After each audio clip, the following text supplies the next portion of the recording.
이 이야기는 가을쯤 됐을 때 이야기다. 평범했던 대학생이었던 나는 편의점에서 알바를 했었다. 저녁 시간까지 알바를 하면서 정말 많은 진상의 손님들을 만나다 보니 짧은 근무 시간이어도 너무나도 피곤하고 스트레스를 받는 경우도 종종 있었다.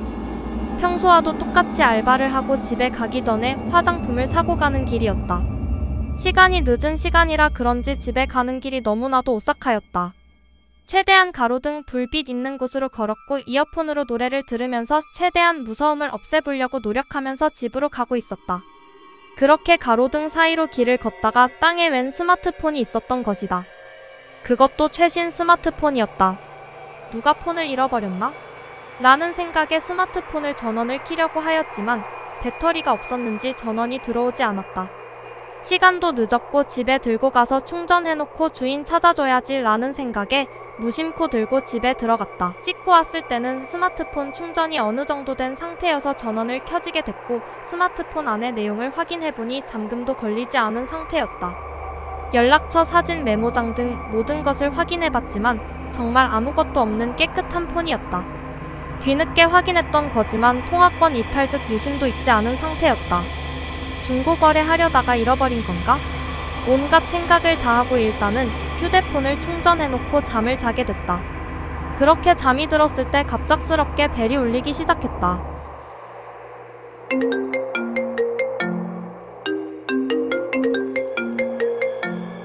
나는 그 벨소리에 잠에서 깼고 핸드폰을 잡고 봤지만 시간은 새벽 2시쯤 됐었고 전화 온 것은 내 전화가 아니었던 것이다.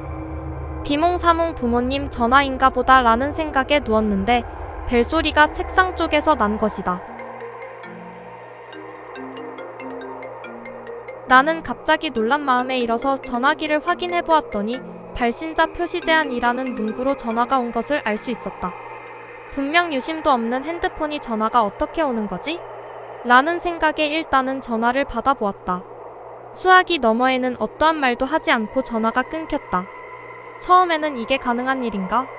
라는 생각을 했지만 너무나도 피곤하고 잠이 온 탓에 그냥 잠을 자게 됐다. 다음날 아침 잠에서 일어나고 있었는데 엄마가 학교 가라고 얼른 깨우는 것이었다.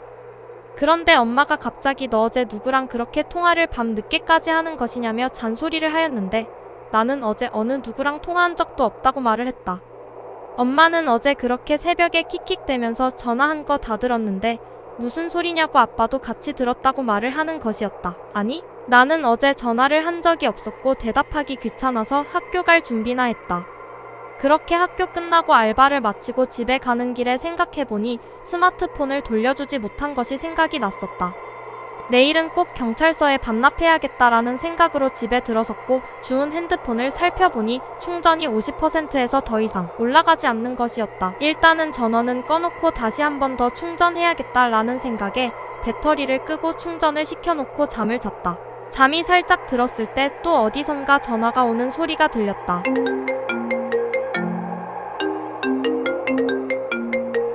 그 조용한 밤에 전화 오는 소리가 왜 이렇게 크게 들리는 건지 나는 자리에 일어섰고 벨소리가 난 곳으로 향했더니 내가 잠을 자기 전에 꺼놨던 그 핸드폰이었다. 분명 핸드폰을 꺼놓았고 유심도 없는 핸드폰이 왜? 그것도 어제랑 같은 시간 새벽 2시에 자꾸 전화가 울리게 되는 거지? 라는 생각을 하고 전화를 받아보았다. 여전히 아무 내용이 없었고 전화를 끌려는 순간 수화기 너머에 이상한 소리가 들렸다. 지지직 거리는 소리가 들리더니 점차 사람의 목소리가 들리기 시작했다. 무언가 사람 목소리가 맞는 것 같은데 너무나 작게 들려서 무슨 소리인지 도통 알 수가 없었다. 그렇게 집중해서 한참 들었더니 조금씩 목소리가 들리기 시작하였다. 살려줘. 살려줘. 살려줘 라는 목소리가 들렸던 것이다. 갑자기 온 몸에 소름이 쫙 끼치게 되면서 나는 놀래서 핸드폰을 떨어뜨리고 땅에 주저앉았다. 그때 침대 밑에서 똑같은 목소리로 살려줘 라는 소리가 들렸고 침대 아래에서 어떤 남성의 얼굴이 보이기 시작했고 얼굴은 둔기로 맞은 듯 것처럼 함몰되고 피를 흘리면서 살려달라고 내 손을 잡았다. 너무 무서워서 소리를 지르고 싶어도 소리가 나오지 않고 힘이 얼마나 세던지 발버둥 치고 나오려고 해도 움직일 수가 없었다. 침대 밑에서는 정체 모를 남자가 손목을 잡고 살려달라고 애원하고 수화기 너머에서도 살려달라고 애원하는 목소리 내 방에 퍼지기 시작하면서 머리가 깨질 듯이 어지럽고 너무 아팠다.